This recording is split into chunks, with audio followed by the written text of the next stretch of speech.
from the Dunkin' Donuts Iced Coffee Lounge. Again, my name is Maxwell. It's Z100. Welcome to the Dunkin' Donuts Iced Coffee Lounge. My buddy Niall Horan is here. Yeah. This is my guy, man. How you been, brother? How you been? It's been a long time, Maxwell. It's been a while, dude, but the thing that's so awesome is that, connecting with a friend in this capacity, before we obviously know the story, man, and now you're sharing with the world your sound. You, one guy, one guitar, one microphone. How does it feel to get out and see the smiling faces and to see everybody, Hello, everyone.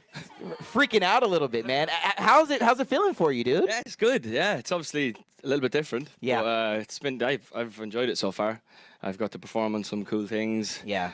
And do stuff like this. I haven't performed in this Little People in a very long time, so. Now does it get a little bit more intimidating now that you can see everybody's face, that you can notice that there are tears coming down? I mean, you've seen it, you've heard it, you've been in just about every single arena or massive, stadium, but to really connect like this, how different is it for you? It's cool, but it's different, but I kind of like it. Yeah. I like the intimacy. I'm looking forward to doing a bit more of that, actually. So when I do my first shows, I'll probably do like some really small places, because the last time I played a show was in a really big place. So I'm looking forward to just first of all getting a band together. Okay. So I have to do that too. And I'm pretty sure you have some people who wouldn't mind volunteering. Anybody play any instruments that want to join Niall's band? Yeah. Everybody now is like, I'm pretty good at the xylophone, bro. I got the tambourine. Yeah. Bring on the violinist. Man, this town. What does this song mean to you?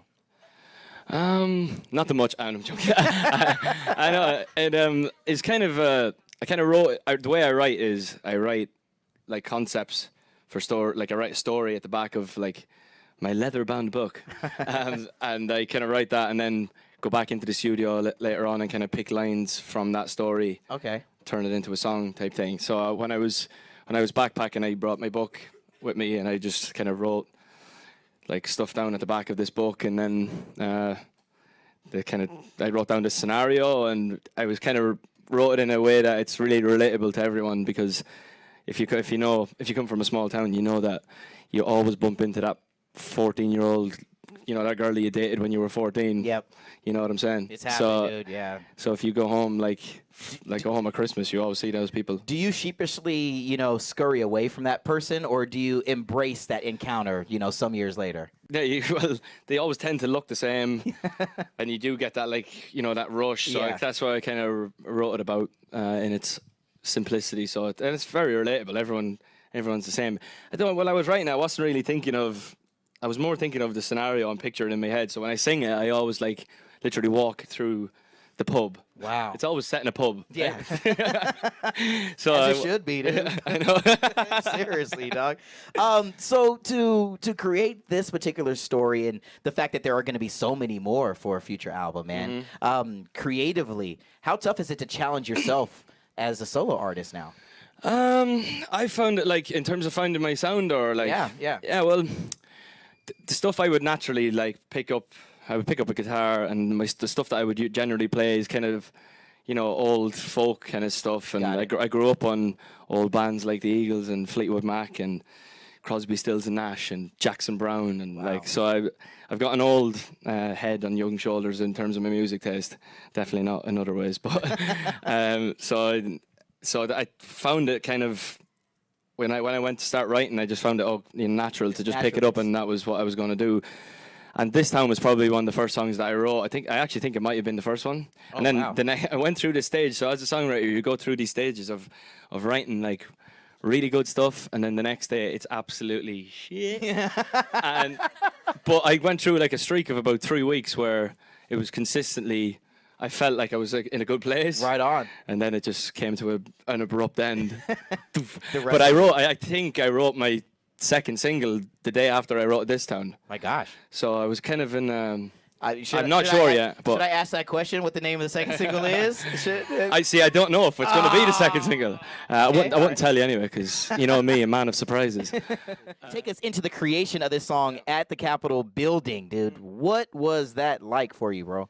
Yeah, I'm sure everyone knows that the Capitol building and Capitol Records is something else. Like it's an incredible, like the Beatles, everyone, like you name it. Yeah. When I first arrived there, it's a like really iconic building. You can't drive around LA without seeing it. For sure. So it's pretty cool.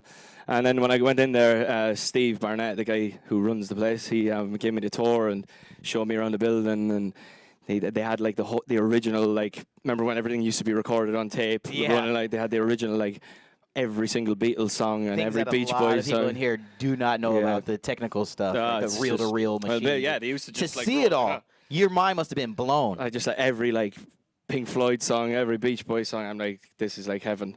Anyway, so they sign me, and then they do this thing called One Mic, One Take with every artist, which I'm sure you all know now.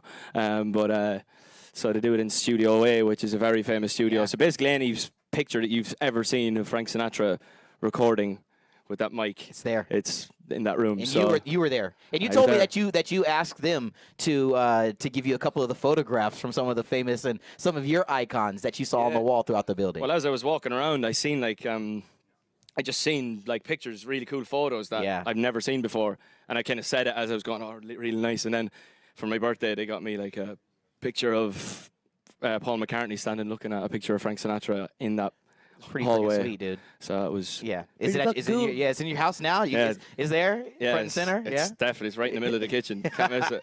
Dig it, man. Here's the deal. You all downstairs were being asked by my interns to submit some pretty cool questions. So I'm going to run through some fan questions, man. They want to know some things, dude. You ready to go for it? This is from Christina. I don't know if Christina's in the room here, but she asks, do you like writing or composing songs more? Ooh, that's a good question, that. It's a tough one, right off the gate, man. Sometimes writing can be frustrating. Okay. So unless you're on a roll, like I said, it's like I wrote this down in like 2 hours. Wow, really? So you just like it can happen like really quick. Or the next day we wrote as good as a song, but like in about 12 hours. Like something like for a while we were stuck on the chorus of we wanted to get that first line of this town.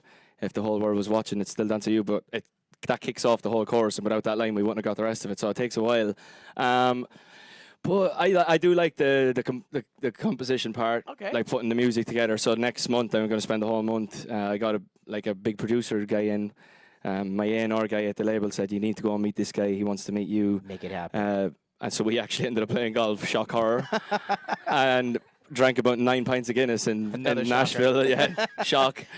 And all that. And we just talked music and our favorite bands, and he did a big album last year, who I'm sure you are all fans of. I'm not going to say who it is yet because I actually don't know if he's. Yeah, I don't want to tell you. Anyway. All right. And he like one of my favorite albums of last year, and so I'm looking forward to getting in the studio. And he's basically just said, "What do you want the songs to sound like?"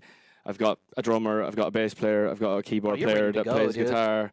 I'll just play the acoustic guitar, play some electric, and then leave it to the rest of them. But it's cool, like being able to sit down with a producer and work the whole thing out. Hearing you and looking into your eyes and seeing how excited you are about this, I mean, dude, you guys have no clue. And maybe you don't have a clue how excited we are for you, man. Yeah. So we cannot wait. Seriously. Thanks, bud. Seriously, man, I mean it, man. This comes from Riley and Vanessa. They both want to know this question. It's got to go. It's about the boys, man. Do you and the rest of the boys have a group chat going? Yeah, we're big on email these days. Okay. Yeah. All right. Yeah. Yeah, because like Liam, like I'm a bit like that. Cause me and Louis just kept getting hacked. So I was changing my number every like 4 minutes. Yeah. Not worth it. So like I'm starting like, you know, when you get a new number and you send it around to everyone, people are just going, yeah, good one. Yeah. It's Niall, is it? Yeah, I had that last week. Yeah, I'm like, no, it fucking is. It's just, it's true. It's like, yeah, this is life. So yeah, that's some of those things that we don't think about as fans. You know, that the struggle, man, is real, dude. Yeah, I saw he's carrying around. I think there's like a full bag full of phones back there. There's like 9 phones that you pulled out of a bag, dude. Seriously, there's lots of them. All right, so the group chat thing is happening. Cool. This is from Ashley. Yo, when was the last time that you had Nando's? Oh, good question. That was a while ago. I've kind of gone off it. I'm not gonna lie. No offense. Oh, all right.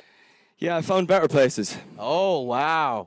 All right. Yeah. I don't want to start any kind of controversy, man. Neither do I. What were those better places?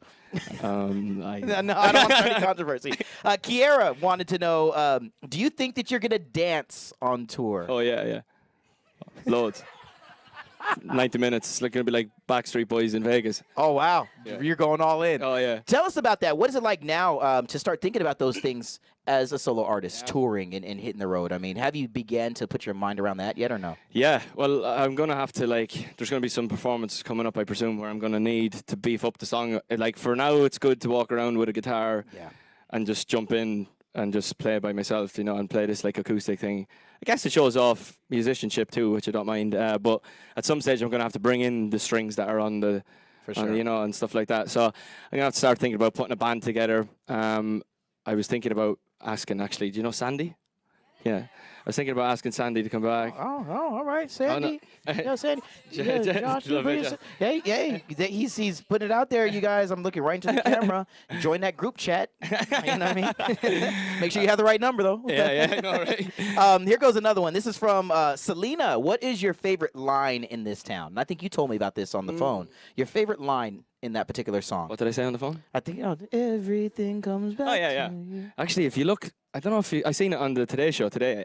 It has, you know, the way I wrote that's the page that I wrote the song on. Okay. And at the bottom, actually, I don't think it actually fit on the cover, but at the bottom, I seen it on Today Show today, and it used to say, you know where I go, at the bottom it said, it's always been you. So apparently I went, everything I do you, it's always been you. Oh. I didn't know. I forget it. I just write down a load of crap and then just whatever. And it just ended up being, instead of words, it just went. That's why I just decided. Let me just mumble through this part. Give you the hum. This comes from Faith, Lexi, and Jessica. They want to know: are you more nervous or excited about performing without the boys? I think by the time, well, actually, at the moment, it's kind of obviously first couple of performances was weird. I remember I played Graham Norton show at home, and I walked out, and I wasn't nervous at all. And then I got to the stage, and it was like, you know, and they were counting it down and doing all the TV stuff, and I was just stood there, and I actually said into my mic, I just kind of went, I've never done this one before. Just kind of started freaking out then, and just like had to do 2 passes. I was a bit all like jelly-legged, but I've gotten kind of get used to it now, you know, doing all the promo and stuff. Well, I wouldn't say used to it, but like it's getting a little bit more. You're less jelly-legged. Yeah, right? exactly. I mean, you're holding your own, dude. As we all know. I mean, goodness gracious, dude. It was from the very beginning of your career, before the whole, putting the guys together. I mean, you knew that you had in yourself to do it by yourself. So it's good to see that you're living up to all that potential that we all knew that you had inside, man. So, thanks, bud. Nah, man, thank you, dude. Everything comes back to you.